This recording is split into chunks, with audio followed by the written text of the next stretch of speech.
Combien de temps tu passes dans les magasins après chez toi? Est-ce que ça te prend beaucoup de temps pour sélectionner, écouter?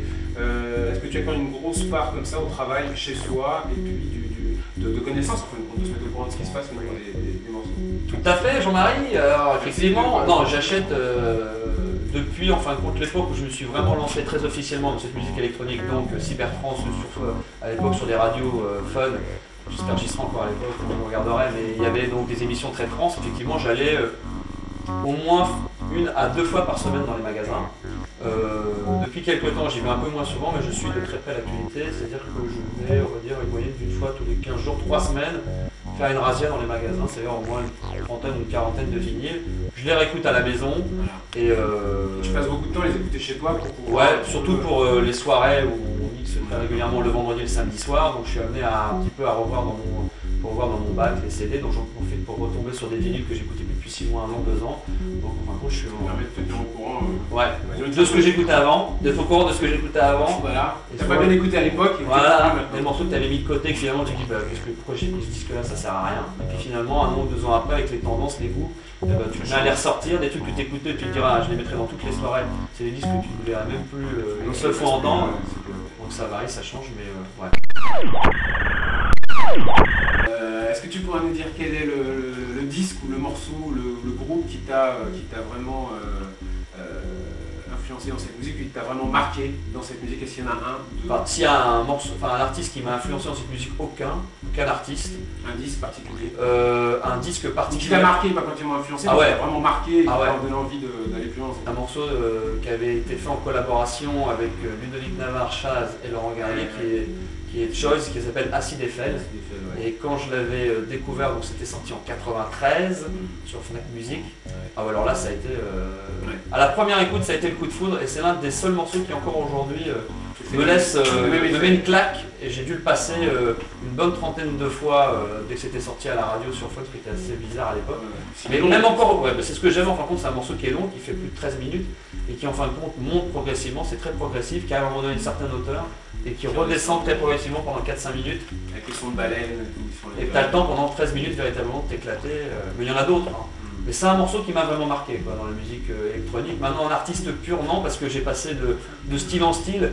À l'époque on parlait de cybertrance, tout ce qui était transgoa, c'était classique, Union Jack, il y avait Hallucinogène, Astral Projection, il y avait Prana, enfin c'était vraiment la tendance très transgoa. Aujourd'hui il y a d'autres artistes qui me plaisent. Malheureusement, dans ce que je mixe aujourd'hui, ce qui est plus techno et house, vu qu'il y a beaucoup de production, c'est plus des coups de cœur sur un morceau, plus sur un artiste pur.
Donc là, on est en face de nous, donc deux platines de mixage, pour être un peu plus dans la vie privée. Oh, tu parles d'une vie privée Donc que je dois partager avec des centaines de personnes qui mixent. Voilà, tu disposes de ça à la maison. Et ouais. Si tu devais donner un conseil, parce qu'ils vont nous demander un conseil pour mixer, comme ils te demandent d'ailleurs dans les soirées ou quand on est ensemble, pas 10, pas un conseil pour ceux qui voudraient mixer, qui ont ça par exemple chez eux comme toi, qu'est-ce que tu vas dire?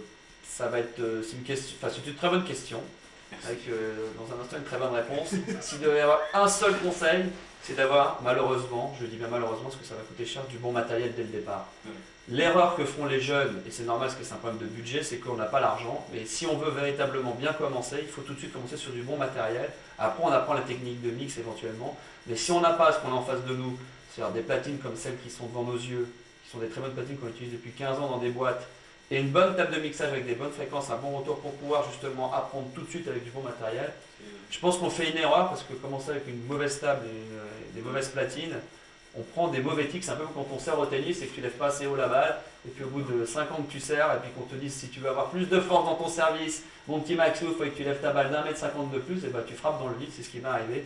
Donc si vous voulez faire un bon service au mix, il vous faut une bonne raquette avec une bonne table. Voilà. Non mais c'est vraiment le conseil numéro 1, sinon ça sert à rien. Et malheureusement ça coûte cher, il faut quand même mettre un budget d'au moins 10 à 12 000 francs en comptant la table, de bonnes platines et des bonnes cellules aussi. Bien, alors Max, maintenant le côté technique, tu vas nous expliquer déjà ce que tu as devant toi, ouais, et puis ensuite comment ça se passe pour un mix. Pour un mix. On va faire comme si je ne savais pas du tout. Non mais je sais bien, de toute façon. Donc, table de mixage et les platines, il en faut une de chaque côté. C'est obligatoire. Obligatoire. On peut mixer en CD, il y en a certains qui le font, mais le mieux c'est quand même de mixer en vinyle et d'apprendre. C'est ce qu'il y a de mieux, le vinyle, c'est quand même plus sympa. D'accord. Alors au niveau du mix maintenant, que se passe-t-il? On se voit dans une petite recette de Maïté. C'est très bien, très bien. Alors donc la petite technique de mix. On nous voit souvent tripoter des boutons, des volumes, à quoi ça sert, etc. Ça sert à des choses quand même, rassurez-vous, c'est pas juste pour le plaisir de bluffer et tout ça.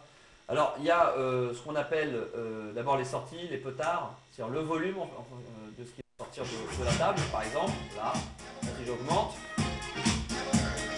C'est tout con, mais ça je pense que tout le monde le savait. Par contre, ce que les gens savent peut-être moins, c'est que sur chacune des sorties, il y a ce qu'on appelle ici des fréquences. Là, il y en a 3, c'est les 3 plus importantes, à savoir les aigus, les médiums et les basses. Là, pareil, petite démonstration, si on met des basses ou si on les enlève. Là, je les enlève. Là, je les remets. On va faire pareil maintenant avec les médiums.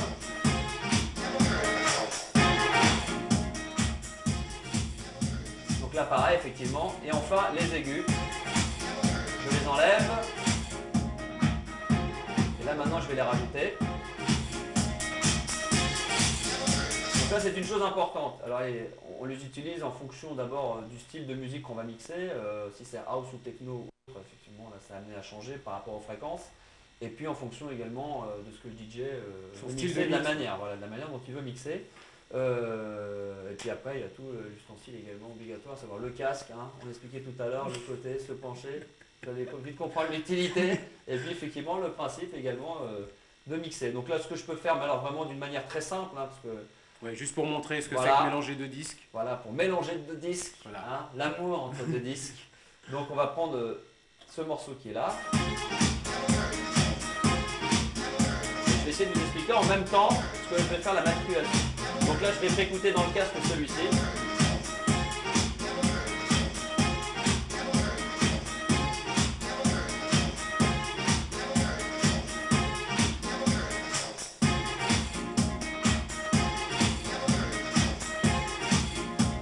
Là, je vais commencer à le rentrer.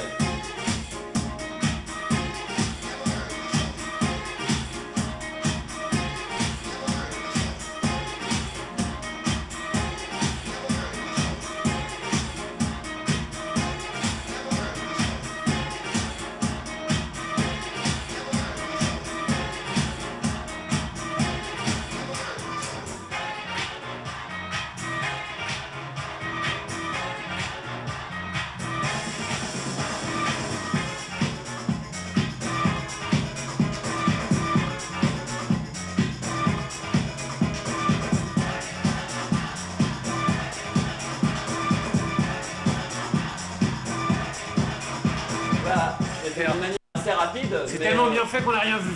On n'a rien vu, on n'a rien entendu, mais bon, c'est vrai que le résultat est un petit peu là. C'est-à-dire qu'on enlève les bases d'indices pour rajouter à l'autre. C'est la chose essentielle à faire dans un mix, je pense. C'est-à-dire que la rythmique du disque sur lequel on était en train de danser, on a tendance à l'oublier parce qu'on a mis en fin de compte les bases du morceau d'après qu'on va enchaîner. Donc on a tendance à être déjà dans l'esprit du disque d'après, ce qui fait que...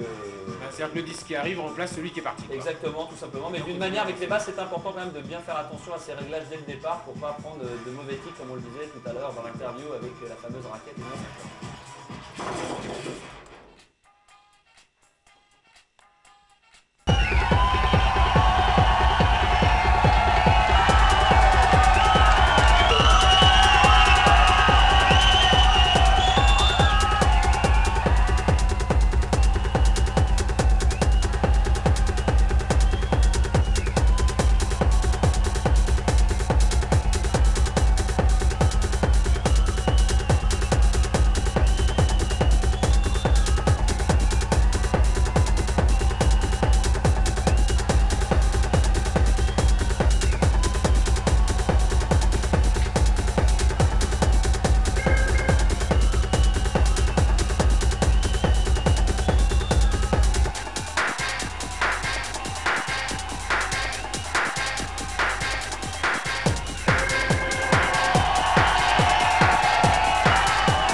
parlais tout à l'heure du mix avec une tendance musicale qui serait la house. Est-ce que tu penses que c'est la tendance actuelle, notamment par rapport à la radio, par rapport à ce que tu prépares cet été? Est-ce que tu penses que ça va être le courant? Est-ce que tu sens ça comme quelque chose un raz-de-marée, ou est-ce que ça va être encore une tendance qui va être là cet été, puis à la fin de l'été, c'est mort?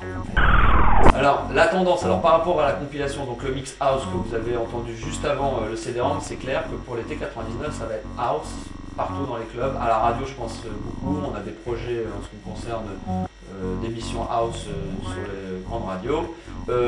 C'est inévitable. Après, je pense que ça devrait s'essouffler, en tous les cas, ça devrait évoluer. Il va y avoir beaucoup des house avec les filtres, très disco, très funk, parce que c'est l'été. Parce que le côté disco-funk revient à la mode depuis 2-3 ans, et que la house est quelque chose de très dance floor et un son très accessible pour les gens qui sont un petit peu moins branchés dans la musique électronique. Mais ensuite, je pense que ça va évoluer. Et d'ici, je pense, septembre, octobre, novembre, la musique plus techno, un peu plus froide, devrait normalement revoir.